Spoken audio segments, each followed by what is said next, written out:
Nós vamos falar agora com Hamilton Jardim, produtor e também presidente da nossa comissão de trigo da Farsul, para falar a respeito desse novo ciclo, nos dar uma ambiental de como é que anda nesse momento esse ciclo e também falar sobre essa histórica área reduzida de trigo. Mas temos notícias boas também, que é a segregação, a segmentação desse trigo, que trará melhor rendimento aos produtores, né, Hamilton? Muito bom dia, amigo, bem-vindo ao Conexão Rural.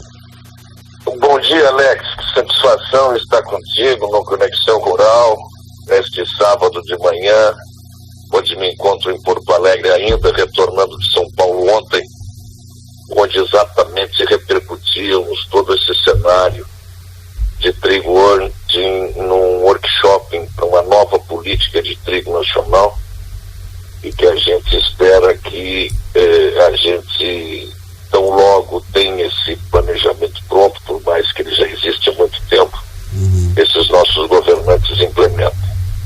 Pelo menos é um comprometimento que a gente espera que o novo governo tenha com a política nacional de trigo, que a gente está produzindo muito pouco comparado com o que se produz no verão no Rio Grande do Sul.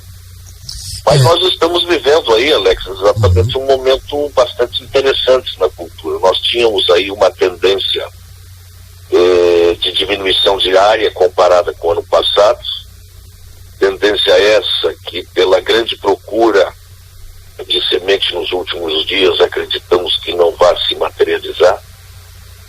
O produtor, movido pelos preços atuais recebidos, é importante dizer que necessariamente esses não vão ser os preços recebidos lá por ocasião da comercialização, se interessou pela cultura, e acreditamos aí que essa tendência de menos área comparado com o ano passado não vai se materializar. Eu acredito que nós vamos ter a mesma área do ano passado. 700 mil? Somente por... 700 mil hectares? Em torno de 700 mil hectares, um pouquinho mais, um pouquinho menos.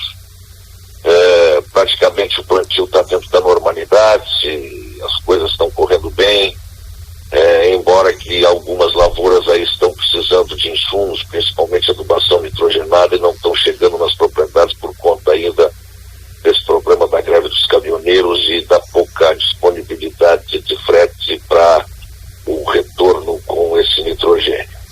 Então, de maneira geral, as lavouras estão boas, e a gente espera aí que até o final final do ciclo, a gente possa ter uma safra de produtividade com qualidade para garantir preço ao produtor. Hamilton, chama a atenção que lá em 2013 nós tivemos uma produção recorde, né? Em 2014, na verdade, né? 2013 tivemos uma produção maravilhosa. Chegou a maior. Pois é. O que aconteceu naquele ano ali, Hamilton, que depois só decresceu?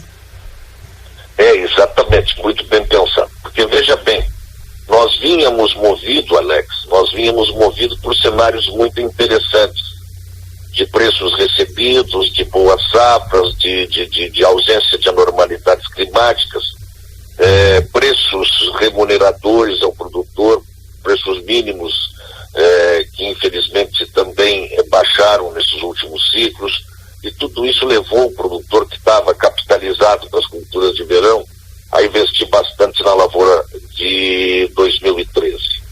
Aí o que aconteceu em 2013? Nós tivemos uma maior safra da história em termos de produtividade e qualidade, inclusive, e aí o governo, por ocasião da comercialização, retirou a tarifa externa comum, ou seja, aqueles 10% para trigo importado que não do Mercosul, alegando que a nossa produção não era suficiente para atender a indústria moageira local, e isso derrubou os nossos preços. Então, aquilo desestimulou o produtor, que diminuiu a área que aumentou a área também, mesmo assim aumentou a área em 2014, mas aí em 2014 tivemos uma série de frustrações climáticas, seja por geada, seja por chuvas excessivas na colheita. O mesmo aconteceu em 2015. Aí em 2016 tivemos uma safra maravilhosa, Alex, né? Uma safra maravilhosa, com produtividade, com qualidade, e inclusive segurança alimentar, fruto de um trabalho que a Farsul desencadeou aí para boas práticas e que percorremos o estado aí praticamente de norte a sul, colocando juntamente com toda a pesquisa, com toda as cerealistas, com todas as cooperativas, a necessidade de boas práticas, principalmente para evitar a dessecação com gramoxone e também fazer a segregação, que você muito bem colocou, não tivemos preço. Não tivemos preço. Tivemos que recorrer à política de intervenção do governo através da política de preços mínimos, que nem todos conseguiram. E agora, o ano passado, uma frustração horrorosa por condições climáticas adversas, tá? Então, esse cenário de trigo, infelizmente, no Rio Grande do Sul, que é uma região de risco, ele se alterna. Ora, clima bom, produtividade boa com qualidade. Ora, clima ruim, produtividade ruim. E por isso que nós ficamos aí na dependência de importações de trigos argentinos, principalmente, paraguaios e, inclusive, por incrível que pareça, até o Uruguai, que também manda trigo para cá. E às vezes temos que buscar trigo em outros mercados e agora, para tristeza nossa, até do mercado russo. Estão 2 navios aí vindo para o Brasil, já comprados por moageiras para testar trigo russo, fruto de um trabalho aí que o Brasil fez para aproximação de mercados que estavam alijados dentro do nosso contexto de comercialização tradicional. É Isso precisa uma política para a gente reverter esse cenário de dependência, né, Alex? E outra coisa também, né, doutor Hamilton, quando a cadeia ela não tem todos os elos fortes, acaba essa fragilidade voltando-se para aquele que não tende a fortalecer essa cadeia. Eu estou falando aqui da indústria, que poderia muito bem absorver aqui a nossa totalidade e não precisava importar, e às vezes por um preço bem mais alto, e agora com um dólar bem mais valorizado em relação ao real. E isso aí eu gostaria de perguntar para o senhor também, em relação a essa relação cambial aí, o que tem afetado, qual é o impacto que está dando nas indústrias aqui, porque isso, em tese, acaba prejudicando ou inibindo a importação, né?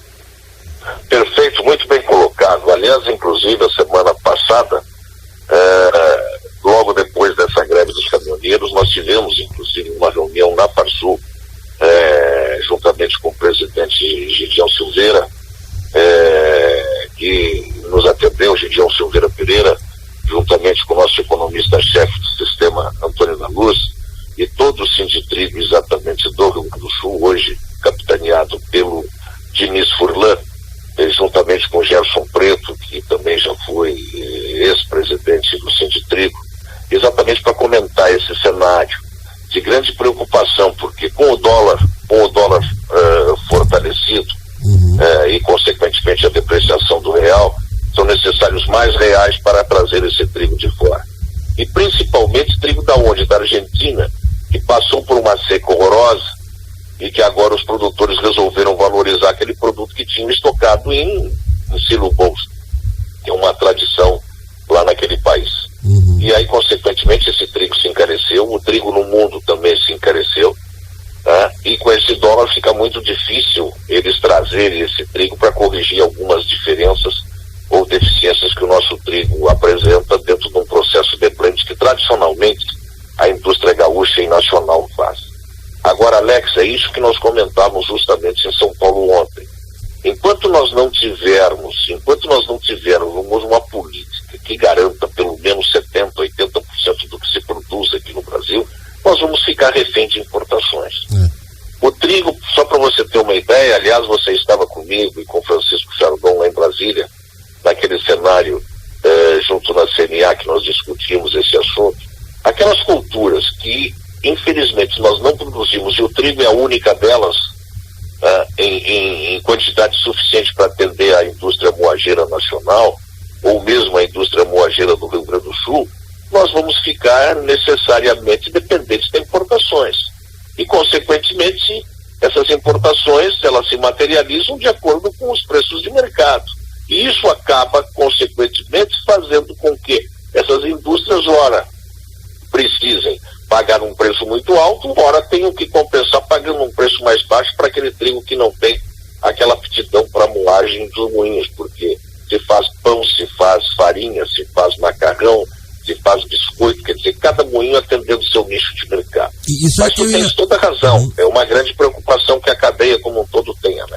E não só para o trigo, isso vale para outras cadeias alimentares também. Eu gostaria que o senhor explicasse ao nosso ouvinte que não está muito habituado a essa questão aí da segmentação. De um tempo para cá, num trabalho feito aí pela comissão de trigo da Farsul, a Câmara Setorial do Trigo também, começou a se incentivar a redução de variedades para atender justamente aquelas demandas mais urgentes e mais usadas, né, de tipo de trigo. Nos explica como é que está funcionando isso aí, sobre essas variedades e esses tipos de trigo, doutor Hamilton. Muito bem colocado, Alex. Aliás, nós falávamos também sobre esse assunto. Nós temos, Alex, uma necessidade muito grande, não nós, somente no Rio Grande do Sul, mas no Brasil, mas no Rio Grande do Sul e no Paraná, esta situação é mais impactante. Uma grande quantidade de cultivares. Se você pegar hoje, Alex, as cultivares recomendadas por todas as empresas que registram aquelas variedades no Ministério da Agricultura, nós vamos encontrar mais de 50 variedades. Às vezes as variedades têm até as mesmas aptidões, ou seja, 4, 5, 6, 8, 10 variedades que são aptas para a produção de trigo-pão. Agora, você imagina aí na região de Camaquã, ou lá na região de Palmeira das Missões, nós temos 30 variedades no campo, uma servindo para pão, uma servindo para biscoito, outra com aptidão mais amarela servindo para macarrão. E na hora que chega, como é que você vai segregar na moega? Não tem moega suficiente, não tem armazém suficiente para segregar de acordo com aquela aptidão. Porque o produtor, por incrível que pareça, ele ainda pensa que trigo, às vezes, é somente TH 78, quando era lá no CETRIM que o governo estabelecia uma modalidade de comercialização. Isso mudou totalmente. O trigo é uma cultura completamente diferente do próprio arroz, do próprio soja, do próprio milho. Você pode misturar tudo e todos têm a mesma aptidão comercial. O trigo é completamente diferente de acordo com a finalidade que aquele determinado moinho transforma o trigo em farinha, e a farinha que vai ser utilizada na mesa ou no processo de industrialização. Então nós fizemos, através da Câmara Setorial Estadual, que tem prestado um grande serviço aos produtores gaúchos, diga-se de passagem, por iniciativa do secretário Hernani Polo, que juntou todos os elos da cadeia, e procuramos diminuir a quantidade de variedades semeadas no campo, exatamente para facilitar a segregação por ocasião do plantio e a segregação por ocasião do recebimento, seja por produtores individuais, sejam por cooperativas ou cerealistas. Isso tem funcionado bastante. Também pesa aí um trabalho maravilhoso que os obtentores, sejam da iniciativa oficial, como é o caso da Embrapa, sejam da iniciativa particular, que são os obtentores que lançam variedades, no sentido de que, identificadas cultivares no campo, identificadas a aptidão das cultivares, a gente possa colocar, às vezes no mesmo silo, 4 ou 5 variedades que misturadas não vão nivelar por baixo, muito antes pelo contrário, vão nivelar por cima. A mescla das cultivares ali depositadas naquele silo vão ter uma finalidade mesma, finalidade única, ou seja, no sentido de que aquele comprador, que são os moinhos, logicamente, mesmo vendo que as variedades ali depositadas são 4 ou 5, tem a mesma finalidade na hora da moagem, tem a mesma aptidão na hora da moagem. Isso facilitou bastante, é um trabalho que a gente hoje calcula, que seja no processo de plantio, ou seja na segregação em moega e armazenagem, já evoluiu bastante no estado do Rio Grande do Sul, e tenho certeza que é fruto, sim, de um trabalho que a gente fez com a Câmara Setorial, muito apoiada pela Federação da Agricultura do Estado do Rio Grande do Sul, desde o tempo do presidente Esperoto, que sempre deu todo o apoio para a cultura do trigo, até como triticultor que ele era, e a gente tem avançado sim, Alex. Isso tem garantido remuneração ao produtor acima de tudo. Doutor Hamilton Jardim, presidente da nossa Comissão do Trigo da Farsul, produtor, homem que conhece bem esse setor, muito obrigado pela sua sempre produtiva participação aqui no Conexão Rural, que está sempre à disposição de vocês aí. Muito obrigado, Alex, pela oportunidade, um grande abraço, é muito bom sempre falar contigo e acompanhar esse trabalho maravilhoso e você sempre atento, tem procurado levar aos produtores gaúchos em especial. Um grande abraço, Alex, foi um prazer falar contigo e até uma próxima oportunidade para a gente poder conversar pessoalmente. Um bom dia a todos e um bom fim de semana.